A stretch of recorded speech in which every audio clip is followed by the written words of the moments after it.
o Corinthians definha diante dos adversários que têm melhor condição para executar o trabalho, como foi o caso do Fluminense. Empatar o jogo para o Corinthians ficou legal, porque o Fluminense no segundo tempo foi para cima do Corinthians. Agora o Cássio falhou, hein? Sim, professor, se empate. Falhou, o Sormani? Mais uma falha do Cássio. Bota na mão dele, gente. A bola tá na mão dele. O goleiro do nível do Cássio não pode tomar gol desse aí, não. Eu já falei aqui outro dia, torno a dizer. Foi bem em cima dele. Foi muito em cima dele. Torno a dizer aqui, foi muito em cima dele, parece que ele não tem mais o reflexo que ele tinha no passado. Ele demora a reagir. Essas bolas reage.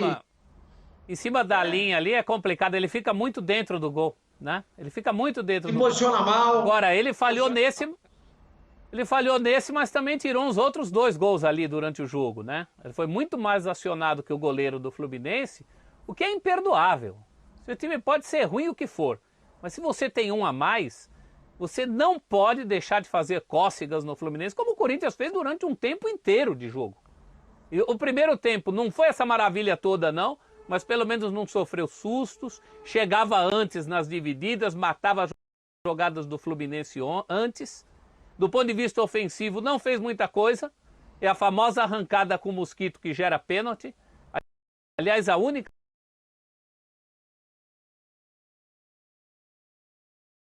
vez fora ganhou aquela do América daquele jeito com gol de pênalti. Então é muito restrito. Quando a gente fala que é um time em construção, é isso, é em construção, mas o Silvinho não tem muito tijolo. Então ele está construindo ali, conseguiu uma certa consistência defensiva, que no lance desse gol não apareceu essa consistência, mas chega do meio para frente ali, é um parto. É bola no Mosquito, que inclusive é o primeiro a cansar sempre. É até covardia cobrar desse rapaz mais do que ele corre. Mas o fato é que até por característica física, quando ele sai, o Corinthians some no jogo em termos de ataque. E ontem até com ele em campo já tinha sumido. No segundo tempo o Corinthians não apareceu no campo do Fluminense. Foi exigir uma defesa do goleiro do Fluminense, o Marcos Felipe, com mais de 40 minutos do segundo tempo. Isso não pode acontecer. Não pode. Assim como eu falei que o 1-1 no Não tem força, professor, não tem de onde tirar, não tem técnica, não tem velocidade, não tem qualidade o time para isso. É ausente do jogo, foi um segundo tempo todo ausente. Assim como 1-1 no Allianz foi 1-1 para o Corinthians, ontem foi 1-1 para o Fluminense. Porque o Fluminense, com um homem a menos, ter conseguido o gol da vitória como conseguiu e ter imprimido o volume de jogo que imprimiu no segundo tempo, o Fluminense podia ter até ganho o jogo. Então é mais um capítulo desse gás curto que o time do Silvinho tem. Eu não entendo, em alguns momentos também, algumas decisões, insistências, né, do Silvinho com peças como, por exemplo, o Arauz, né, que apresenta muito pouco o futebol meio campo do Corinthians. O Arauz tomou o terceiro amarelo num jogo contra o São Paulo. Não joga, ótimo, né? Então, assim, aquela notícia... Pouco joga e tem 3 amarelos, hein?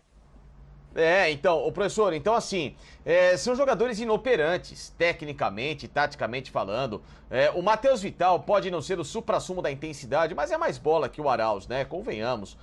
O próprio Xavier, ele não é um volante daquele que você vai olhar e ver o refino, toque de bola maravilhoso.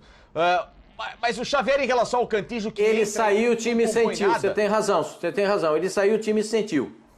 Entendeu, Pascoal? Se o Corinthians ele estava ganhando como do Fluminense? Ele estava segurando na marcação.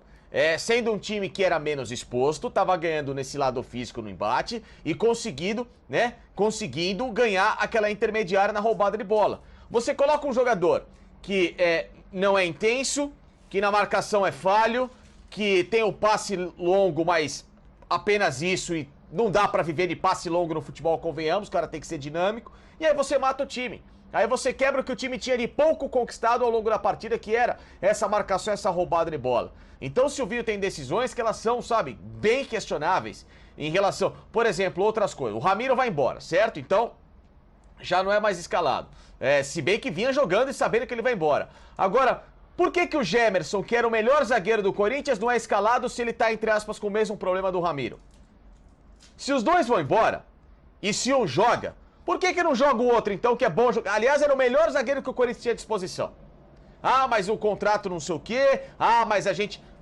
Então, vamos resolver de uma forma. O Gemerson não vai ficar, Gemerson, nem treina mais. Nem treina mais. Vai procurar um clube. O Gemerson vai ficar, então joga. Tá à disposição, joga. O que não dá é ficar dependendo de jogador como, por exemplo, hoje, infelizmente, o Gil, que é um zagueiro lento. Que é um zagueiro que não desenvolve para o setor defensivo do Corinthians segurança, velocidade e intensidade. O gol que o Nenê faz por cobertura impedido, o Gil saiu. Gente, sabe, é a passada lenta. Então, se o Gemerson tá lá, Gemerson, até resolver a situação, você tá em campo. Depois a gente vê o que vai fazer. Então, sabe, são coisas que sabe, o Lé e o Pascoal não se comunicam. Sabe, não se comunicam. Não é possível. Deixa eu resgatar uma situação aqui do jogo, porque o gol do Fluminense é a famosa lei do ex, né? Então, é o Casares, baixinho daquele... Não pode tomar um gol, o cara baixinho daquele jeito e tal, chegar a cabeça... Além de tudo, esse cara baixinho era o Casares. Antes de acionar o Sormani, professor, o Casares não comemora, cara. Casares não comemorou. Eu costumo respeitar muito jogador que de repente não comemora, porque ele ficou 10 anos no clube, né? Isso que eu ele ia tem uma falar. história, ele foi ídolo, ele é ídolo, ele, né? Tem uma relação tão forte, o cara não comemora, né? Agora, o cara tem uma passagem ali a colar e tal. 3-1, ele falha num lance, mas o Branco, na pouca passagem que ele teve pelo Corinthians, ele já deu várias entrevistas dizendo que adorou, que foi legal. Então acho que foi uma coisa muito do ponto de vista pessoal do Casares. E olha, eu vou dizer uma coisa, o Casares é o tipo de jogador que só não ficou por contenção de despesas. Que era um jogador que poderia ter ficado no Corinthians. Se fosse em outro Ficou por ele também, né, professor? De burras mais cheias, ele estava lá. Ele é pior do que os que estão lá? Eu não acho.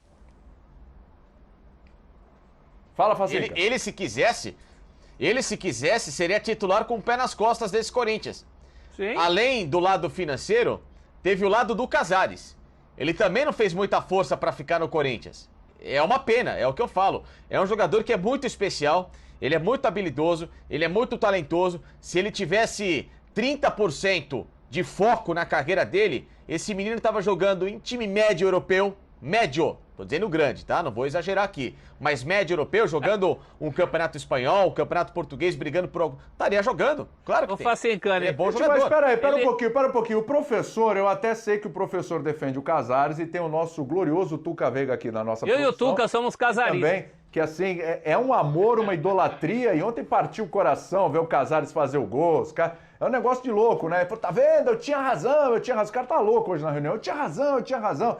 Mas peraí, a gente tá chegando à conclusão aqui e sim, o Casares faz falta nesse Corinthians. É isso, gente? É isso? Mas claro que Não faz falta não, acabei de falar. Só ele é uma titular palavra absoluto. aqui, William. É isso, uma né? palavra. Se ele quisesse, Uma era titular palavra, absoluto. Vou resumir para você em uma palavra o que o Casares, se o Casares faz falta pro Corinthians. Ah. Oh! Não é possível. Não é possível. Todo mundo aqui se dobrou ao Casares. Ô, Sormani. Não, eu não. Sormani, por favor. Não, eu não. Eu não. Jogador comum. Por que Jogador não? comum. Oi? Não, pelo amor de Deus, faz Então, falta. o quê? O jogador que Os que estão no Então, nós somos Corinthians o quê? bem comum chegam a ser. Pô, uma Casares ou Aral, Sormani? Nenhum nem outro. O Corinthians não pode ter esses jogadores. O Corinthians não pode ter o Casares, não pode ter o Arauz, não pode ter o Matheus Vital. Esse é um problema do Corinthians.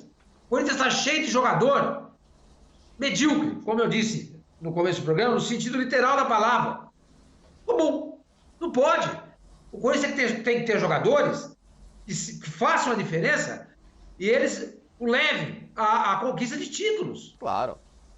Não pode. Você olha para o time do Corinthians, que jogador do Corinthians você gostaria de ter no seu time hoje? Talvez o Fagner. Mas eu não contrataria por conta da violência dele. Eu não daria esse crédito a ele. Eu não vou te contratar, você é muito violento. Não quero saber de você aqui. Mas na bola é o único jogador. Ou o Mosquito. Mas contrataria o Mosquito e chamaria meu departamento médico e falaria, escuta, preciso estudar esse menino aí. Ele cai de produção no segundo tempo. Não é possível. Não é possível. Agora, os demais jogadores do Corinthians não tem cabimento. Não tem cabimento. E aí esse menino aí, o Casares... motivo para o Casares estar lá. Mas aí é que tá, Celso, nem uma coisa nem outra. A outra vertente, a outra alternativa de bons jogadores. E o Corinthians não consegue descobrir. Como ele descobriu o Jusilei, como ele descobriu o Paulinho, como ele descobriu o Christian. Foram jogadores descobertos pelo Corinthians. E ninguém dava nada. Como ele descobriu o Balbuena, como ele descobriu o Pablo. Então é disso que eu falo. Mas o Arauz é horrível, era melhor ter o Casares. Não, nenhum nem outro. Porque tanto com o Arauz quanto com o Casares, você não vai chegar em lugar nenhum. Você não vai chegar em lugar nenhum. Não tem cabimento. Agora, esses meninos são os culpados? Não. Não. Culpado é quem deixou o Corinthians, repito, e vou bater nessa tecla todas as vezes que eu puder. Culpado são aqueles, eles são os culpados, de terem deixado o Corinthians nessa situação. Um clube inviável, financeiramente falando. Não consegue contratar ninguém. E quando contrata jogador de nível mediano. A ponto de ter um time hoje, que quando o Bragantino vai jogar contra o Corinthians, ele diz o seguinte: eu vou poupar o Claudinho. Poupar contra o Corinthians. Aí ontem, o Fluminense poupou o Fred e o Nenê. Mais um time que poupa jogadores, porque olha pro Corinthians e fala assim: escuta, nesse jogo dá pra poupar. Dá pra ganhar com o time B. É o Corinthians. É essa a situação do Corinthians hoje. Não tem cabimento, gente. Isso não deveria existir. E quem levou o Corinthians nessa situação de bancarrota tem que ser cobrado todos os